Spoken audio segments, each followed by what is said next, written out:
What's up, everyone? It's Area of Effect with another out-of-the-box build. This one way out of the box. One of the craziest builds I think I've ever put together. 3 ultimates, let's just spit it out. 3 ultimates simultaneously. 2 bars, right? 2 bars, but 3 ultimates from 3 different classes simultaneously. The combo, once you nail it down, which took a lot of work to figure out what would be best to not just be a tank or not just be a glass cannon, to be able to kind of stick around long enough to commit to a combo that could kill multiple opponents, figuring out how to make it to where it wasn't only good for groups and then sucked in a 1v1. So I bounced around. I played with this one for about 6 months, honestly, even before the Wrath Sun upgrade to 30 stacks instead of 40. So you might see some older clips, but I messed with two-handed.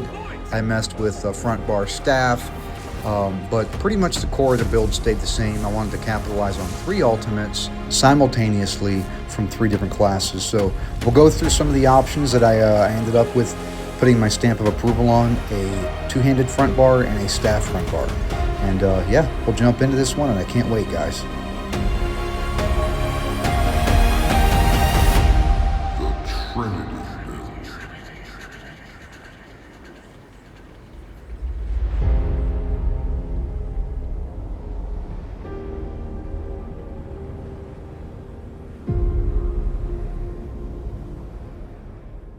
All right, let's jump into the stat screen now. On the front bar, over 40k max health, 5100 weapon and spell damage, 36% crit. The penetration goes up with several of our breach, major and minor.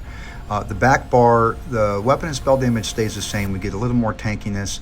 Look at that recovery, by the way. Now, the resistance could go up, but there's a reason why we want the shield to return. We'll get into it later. Let's jump into the gear.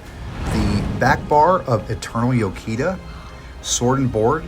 It's going to basically, it's tank set, but the 5th trait, when you take damage below 25% health, you're going to heal for over 25,000 health and gain 97 ultimate once a minute, which is plenty sufficient, really. It gets you out of a pickle. In a 15-minute match, you get this 15 times technically. But when we drop to our back bar, it's basically going to, if we deplete, it's going to proc us our dragon. On the front bar, Vadishran's Perfected Lightning Staff for that direct damage buff. We're using Lightning Staff, Offensive Pen, and then when you cast Weakness to Elements or Elemental Susceptibility, you're going to attach a tether that is going to damage them and everybody in between them for frost, flame, and shock damage, increasing per second. And also, of course, with the skill, give them major breach. This was my favorite front bar. You could use Maelstrom, you could use Master, but I was using Vadishran. Now, the first 5-piece set, Wrath Sun. Okay, you can get this in any weight, light, medium, or heavy, out of Infinite Archive. When you deal damage with the Dawn's Wrath ability, you gain a stack of sunlight for 15 seconds. Once you reach 30, okay, it increases your magicka recovery along the way, each tick. But once you reach 30, it drops in a ultimate, Wrathful Nova, which is the Supernova ultimate, and causes you to deal 25% more damage to your Dawn's Wrath abilities. Now, there it is. I was at 30 stacks. There's a Supernova. Now, Radiant Destruction, Jesus Beam, Power of the Light, any Dawn's Wrath ability, including, we're pretty much getting most of our stacks from Burning Light. I forget what it's called. When we get to the skill line, I'll show you. But the remainder of the other 5-piece set, Eternal Yokita, heavy chest, 1 piece of a monster set, which I thought was great to use. This one, Magma Incarnate, gives you magic recovery and stamina recovery. There's another one, Baron, with the scamps, it gives you dual recoveries. So finish out the Wrath Sun set. I try to wear light where it could be, like belt and gloves, and heavy on the chest and whatnot, the heavy pieces. Now, we can use a mythic on this. I'm using Torque of Tonal Constancy for all that recovery and sustain, because one of the things that Wrathful Nova, Wrath Sun does is depletes your magicka once the Nova expires and your stacks reach a max. This helps us keep our stamina high. and when we're dodge rolling and sprinting and breaking free, helps to keep our magicka high. That's why we had a lot of magicka recovery. Now you could wear a monster set, a full 2-piece monster set, and get rid of the mythic. But another option on the staff option is Eagle Eye. I was using this to check this out. Look at all this crit for ranged direct damage abilities. Okay, that puts us over 60 pretty much when you add up. It's hidden from the stat screen, but using Power of the Light is a ranged direct damage ability. Jesus Beam is actually ranged direct damage, and then when you cast Crushing Weapon, which I pulled from the Sigic line on the B button, that's ranged direct damage. So just a lot of crit chance for a lot of things, including Dragon Leap. So that's an option, but it's tough when people are cloaking and interrupting your combo. You don't have a very long window to get that Crushing Weapon delivery with your light attack, but that's an option as well. Now, this skill, Reflective Light, is a great way to build up stacks quickly. It splits up, sends to 3 targets, and is a dot. So you throw one cast, look, all 3 of them got it. I got 3 stacks of Nova with one cast, but you could spam that a couple times. Even though it's not a lot of damage up front, there is some upfront damage. You could spam it a couple times and get your stacks up pretty quick. And it gives us our crit, by the way, our Major Prophecy. Now, the other setup on this build that you saw a lot of clips was the two-handed. Using the Master's Maul, it's a precise weapon. Increased the direct damage cleave deals by 1550 for each person in the cone. So the more people in your area right there, the more multiplicative the damage. So hit the one target here, 96 was a crit. I'm backing up out of range, 60, 33. Now if I go into the range here, look at 85. But with this one, everything else is pretty much the same. We just got rid of the Vatashran Destruction Staff and put on the Master's Two-Handed Maul. The Maul gives us penetration, by the way, passively. That's why we went with crit. But one key thing with this setup is you need more stamina because you're going to be spamming that cleave. But also, you need to pull. You need to pull people into a center area because you're up front, you're a brawler. You want people in that cone. So we scribed right here, the X button. It's a scribe skill off of the Soul Burst for the pull. It has the pull script on it, which gives you 2 seconds. It was that white ring, okay? B button, by the way, some immunity. I incorporated this later, either Fleet Step Wings or Channeled Acceleration to give yourself some immunity and some major expedition. Technically, I like the Fleet Step Wings better, but if you have a high crit build, using the Sigic one might be better because of the minor force. But there's the pull, okay?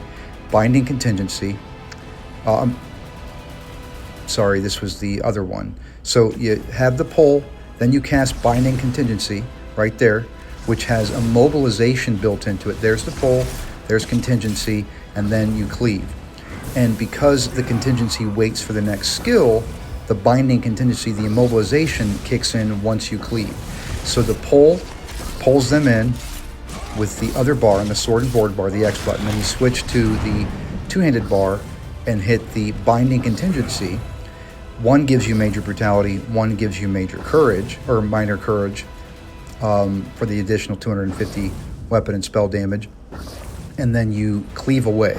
So you're going to pull them, immobilize them, and cleave away.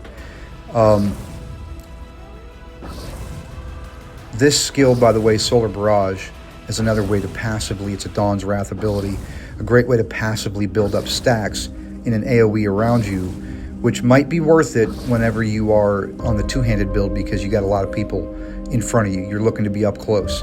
But an option, it's a flex skill. You could use Dragon Breath, you could use Proximity Detonation and time that with your cleave.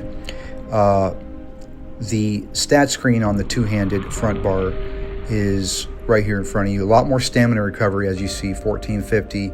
Not a whole lot else changed as far as the numbers.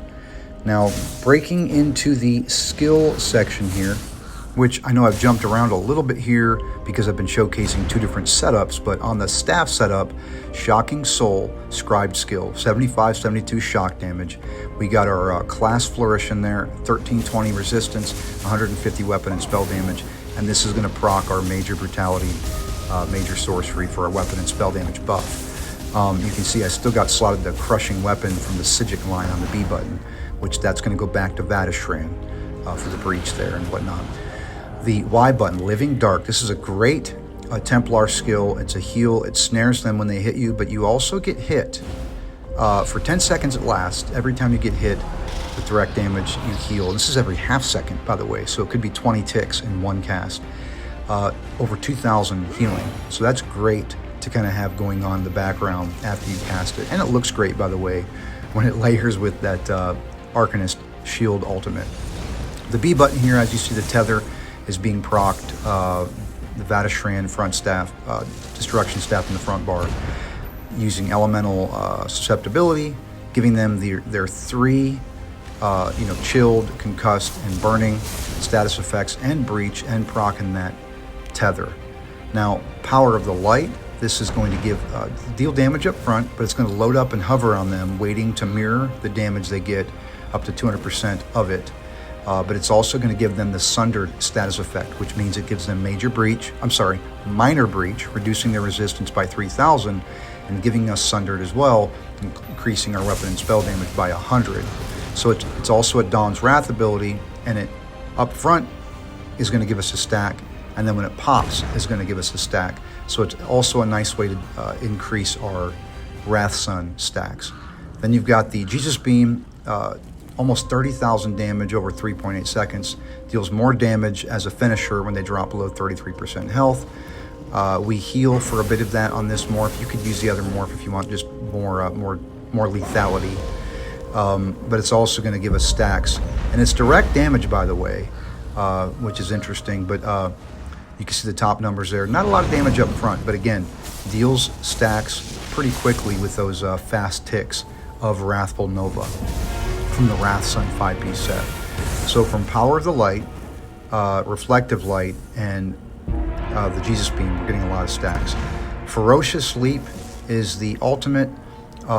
We picked the one that gives us the damage shield. You don't have to use this one. It's a direct damage, ranged, gap closer, and stun ultimate. And by the way, passively with this Dragon Knight bar, we get some resources back.